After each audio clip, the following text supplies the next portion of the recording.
Even after that chilling tragedy, this dream is still running effortlessly. Other than the family of the Harmony, it's hard to imagine any other power in the universe that could sustain a building of such magnitude. The family itself is a huge, perfect building. Like a living idol. Each member of the family sees themselves as a piece of the divine puzzle, revolving around a singular core and a shared ideal. Under their command, they loyally fulfill their roles, offering themselves while also receiving sustenance in return. Interesting analogy. Perhaps that's why Penacony's beautiful dream has persisted for so long. But the human body has its limits, and so does the Divine's. That doesn't sound like the kind of comment a Galaxy Ranger would make. Just pointing out the facts. Mr. Yang will definitely have a better sense of what's going on than I do.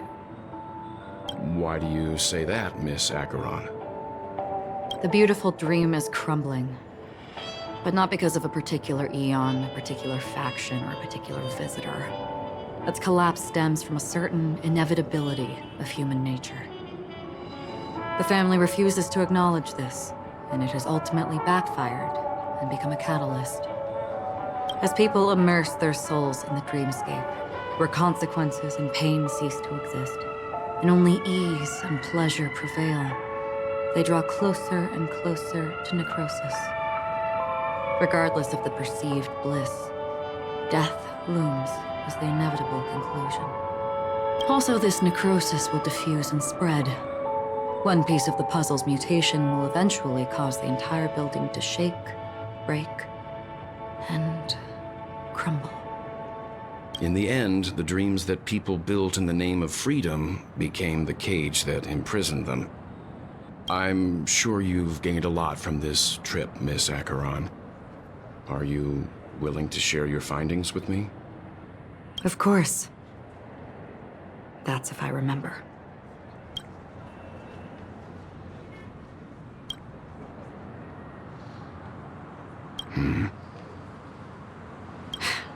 Don't mind me. It's just a habit.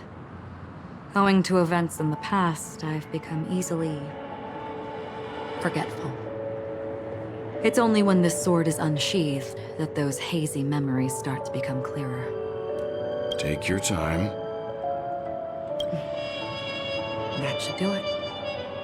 I vividly remember everything that occurred on Penacony. Ask away. The moment of daybreak.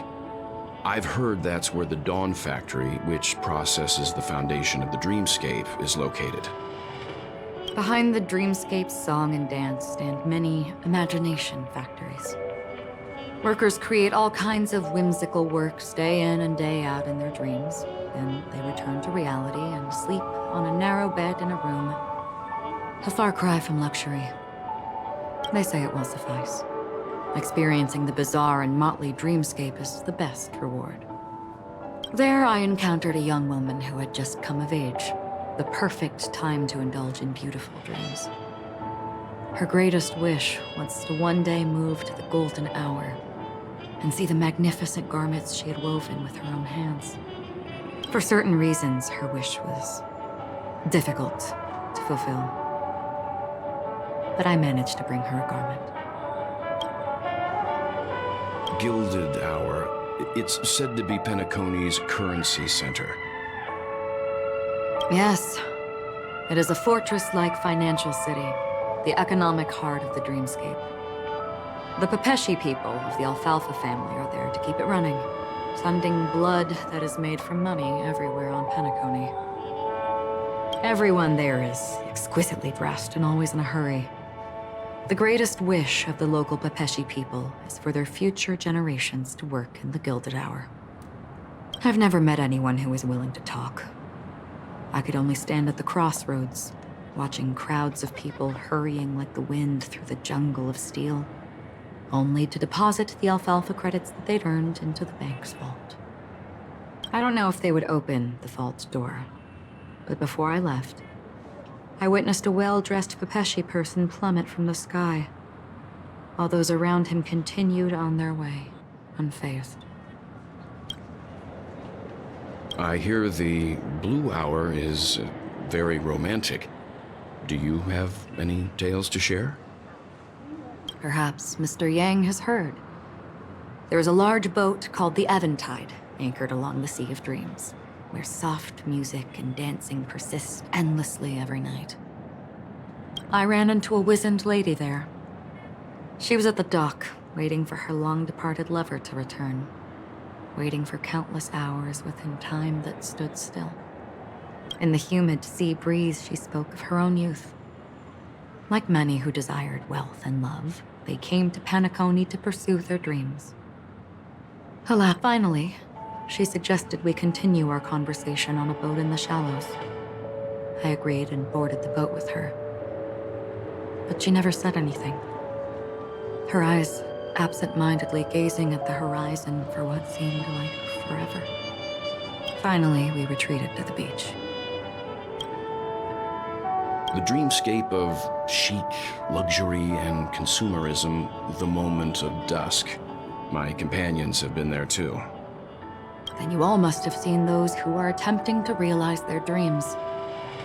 Or have realized them. Scattering money as if it were dust and betting it on all or nothing. Everything has a price, and everything can be bought or sold. Even dreams themselves. I saw an Intellitron there, who was preparing to auction himself. When someone wins a bid under stipulated periods and rules, he would do the buyer's every bidding, becoming that person's very possession. That Intellitron had been auctioned off a dozen times, and I participated in his 13th. That was the grandest banquet I had ever attended. But never again did anyone cast another glance at him. This time around, there were no successful bids for him. This is what I've seen and heard along the way. Someone once said to me, Penacony wasn't like this a long time ago, nor should it be. I've traveled through the reality and dreamscape of the planet of festivities, watched the tides of night rise and fall when time stopped for people, where the spirits of the rich and impoverished remain forever fixed on their own scales. This is why I think the collapse of the beautiful dream is inevitable. There might be a way to change everything. Perhaps. But if this is indeed the world that people desire, if this is precisely why life chooses to slumber, should we still seek to change it?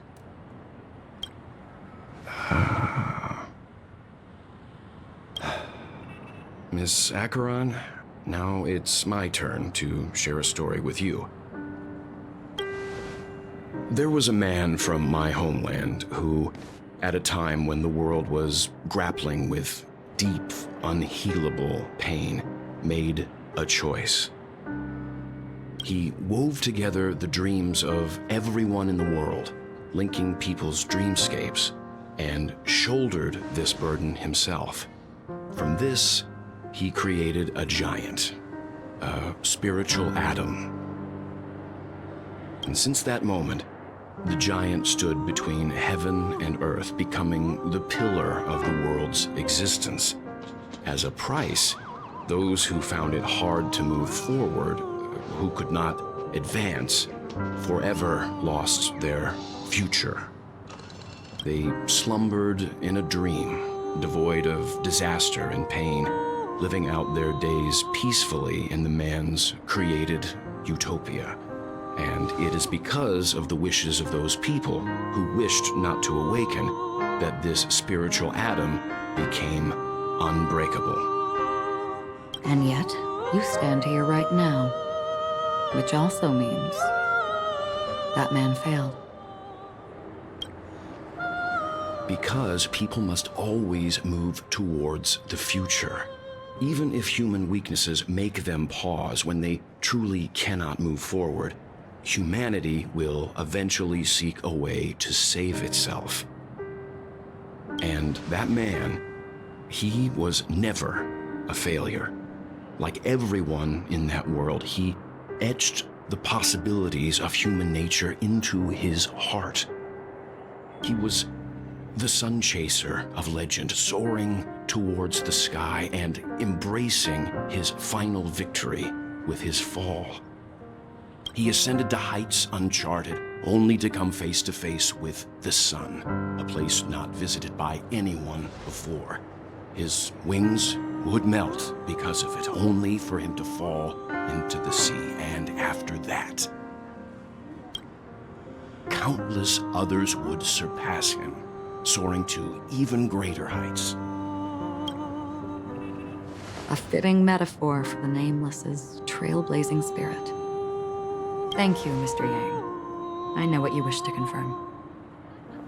The universe has innumerable similar, yet different worlds. In these worlds, there are innumerable people who look alike, yet don't. I, too, have embarked on journeys, encountering old friends with familiar faces on different worlds, witnessing their destinies follow paths similar to mine. So I will tell you, even if not completely similar, the story you just told, it overlaps with my past. And within that abyssal dream,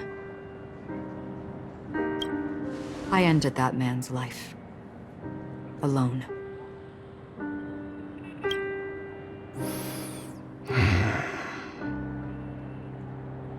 I am not who you think I am.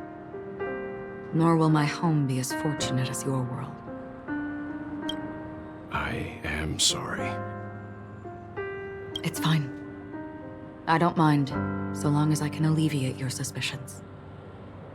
There's something I still wish to know, Miss Acheron. Under that representation of the hunt, exactly what sort of power is it that has motivated your solitary journey thus far? Mr. Yang, before answering that question, I wish to continue the previous topic. I like your analogy very much.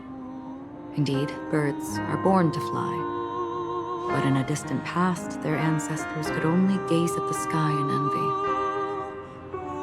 They saw that faraway ray of light from above the heavens, piercing through the clouds and blanketing the earth. And so, time and time again, generation after generation, the birds spread their wings and took to the sky, attempting to touch its ceiling. All because the sun was there. Then, what if the last bird finally soars into the sky, only to realize that the end of the light is not the sun, but darkness?